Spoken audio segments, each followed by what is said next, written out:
ଆପଣଙ୍କର IRTC account ଅଛି କି? ଯଦି ଆପଣଙ୍କ ପାଖରେ ଆଇଆର୍ଟିସି ଆକାଉଣ୍ଟ ଅଛି ତେଣୁ ଗଭର୍ଣ୍ଣମେଣ୍ଟର ଗାଇଡ଼ଲାଇନ୍ ହିସାବରେ ଆପଣଙ୍କର ଜୁଲାଇ 1 ତାରିଖ ପାଖରୁ ଆପଣ ତତ୍କାଳ ଟିକେଟ୍ ବୁକିଂ କରିବା ପାଇଁ ହେଲେ ଆପଣଙ୍କର ଆଇଆର୍ଟିସି ଆକାଉଣ୍ଟରେ ଆଧାର କାର୍ଡ଼ଟି ସୁନିଶ୍ଚିତ ଲିଙ୍କ କରିବା ପାଇଁ ପଡ଼ିବ। କ'ଣ ପାଇଁ ନା ଯଦି ଆପଣଙ୍କର ଆଧାର କାର୍ଡ଼ରେ ଆପଣ ଆଇଆର୍ଟିସି ଆକାଉଣ୍ଟରେ ଆପଣଙ୍କ ଆଧାର କାର୍ଡ଼ଟି ଲିଙ୍କ କରୁନାହାନ୍ତି ତେଣୁ ଆପଣ ଜୁଲାଇ 1 ତାରିଖ ପାଖରୁ ଆପଣଙ୍କୁ କୌଣସି ତତ୍କାଳ ଟିକେଟ୍ ବୁକିଂ କରିବା ପାଇଁ ଅନୁମତି ଦିଆଯିବ ନାହିଁ। ଆପଣଙ୍କ ଆକାଉଣ୍ଟଟି ସସ୍ପେଣ୍ଡ କରିଦିଆଯିବ।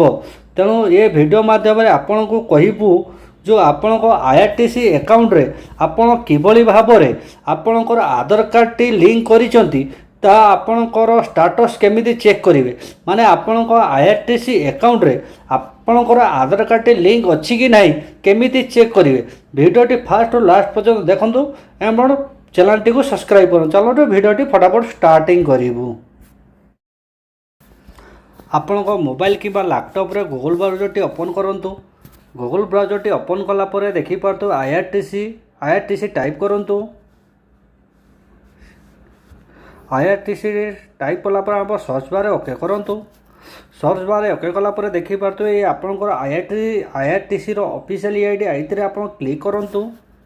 କ୍ଲିକ୍ କଲା ପରେ ଆପଣଙ୍କର ନେକ୍ସଟ ପେଜଟି ବର୍ତ୍ତମାନ ଆସିଯିବ। ଦେଖିପାରୁଥିବେ ଏଠି ସଫା ସଫା ଲେଖା ଅଛି starting July 1, 2025 only Aadhaar authorised user will be allowed to book Tatkal train ticket on the IRTC website and mobile app। ଆପଣଙ୍କର ପୁରା ଏଥିରେ ସଫା ସଫା ଲେଖା ଅଛି, ଆପଣ ଏଥିରେ ପୁରା ଜାଣିପାରିବେ। ତାପରେ ଆପଣ ଓକେ କରନ୍ତୁ। ଓକେ କଲା ପରେ ଆପଣ ଯେଉଁ 3 ଡଟ୍ ଅଛି 3 ଡଟ୍ରେ ଓକେ କରନ୍ତୁ। 3 ଡଟ୍ରେ ଓକେ କଲା ପରେ ଆପଣ ଯେଉଁ ଲଗ୍ଇନ୍ ଅଛି ଲଗ୍ଇନ୍ରେ ଓକେ କରନ୍ତୁ।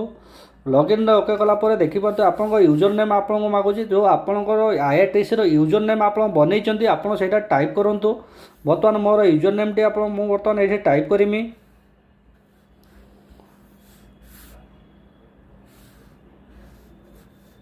ୟୁଜର ନେମ୍ ଟାଇପ୍ କଲା ପରେ ଆପଣଙ୍କୁ ପାସୱାର୍ଡ଼ଟି ମାଗିବ।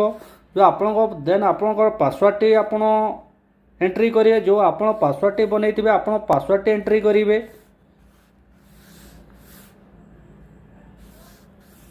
ପାସୱାର୍ଡ଼ଟି ଏଣ୍ଟ୍ରି କଲା ପରେ ଦେଖିପାରୁଥିବେ ତଳକୁ ସ୍କ୍ରୋଲ୍ କଲା ପରେ ଦେଖିପାରୁଥିବେ ଆପଣଙ୍କ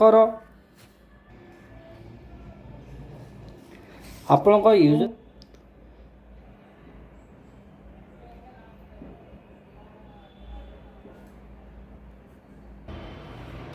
କ୍ୟାପ୍ଚାଟି ଏଣ୍ଟ୍ରି କରିସାରିଲା ପରେ ଆପଣ ସାଇନ୍ରେ କ୍ଲିକ୍ କରନ୍ତୁ। ସାଇନ୍ରେ କ୍ଲିକ୍ କଲା ପରେ ଦେଖିପାରୁଥିବେ ଆପଣଙ୍କର ଏମିତି ଏକ ପେଜ୍ ଓପନ୍ ହୋଇଯିବ। ଆପଣ ପେଜ୍ଟି ଆପଣ କ'ଣ କରିବେ, ଆପଣ ଯେଉଁ 3 ଡଟ୍ ଅଛି ଆପଣ ସେଇଥିରେ କ୍ଲିକ୍ କରିବେ। କ୍ଲିକ୍ କଲା ପରେ ତଳକୁ ଇଏ କରିବେ ଦେଖିପାରୁଥିବେ ଆପଣଙ୍କର ନାଁ ଆସିଯିବ। ଆପଣଙ୍କ ୟୁଜର ଆଇଡି ବର୍ତ୍ତମାନ ଆସିଯିବ। ଆପଣଙ୍କର ଯେଉଁ ଆକାଉଣ୍ଟଟି ବର୍ତ୍ତମାନ ଆପଣ ଯେଉଁ ମାଇ ଆକାଉଣ୍ଟ ଏଇଥିରେ କ୍ଲିକ୍ କରନ୍ତୁ। ମାଇ ଆକାଉଣ୍ଟରେ କ୍ଲିକ୍ କଲା ପରେ ଦେଖିପାରୁଥିବେ ଅଥରାଇଜ୍ଡ ୟୁଜର ଏଇଥିରେ କ୍ଲିକ୍ କରନ୍ତୁ। ଦେଖିପାରୁଥିବେ your profile detail R successful authorised with Aadhaar card. ମାନେ ଆପଣଙ୍କର ଆଇଆର୍ଟିସି ଆକାଉଣ୍ଟରେ ଆପଣଙ୍କର ଆଧାର କାର୍ଡ଼ଟି ବର୍ତ୍ତମାନ ସକ୍ସେସ୍ ଅଛି, ମାନେ ଲିଙ୍କ ବର୍ତ୍ତମାନ ଅଛି। ଆପଣ ଏମିତି ଘରେ ବସି ଆପଣଙ୍କର ମୋବାଇଲ କିମ୍ବା ଲ୍ୟାପଟପ୍ ସାହାଯ୍ୟରେ ଆପଣଙ୍କର ଆଇଆର୍ଟିସି ଆକାଉଣ୍ଟରେ ଆପଣଙ୍କ ଆଧାର କାର୍ଡ଼ଟି ଲିଙ୍କ ଅଛି କି ନାହିଁ ଆପଣ ଚେକ୍ କରିପାରିବେ। ଭିଡ଼ିଓଟି ଭଲ ଲାଗିଲେ ଲାଇକ୍ କରିବେ, ସେୟାର କରିବେ, କମେଣ୍ଟ କରିବେ ଆଣ୍ଡ ସବସ୍କ୍ରାଇବ୍ କରିବେ। ଚାଲନ୍ତୁ, ଜୟ ଜଗନ୍ନାଥ।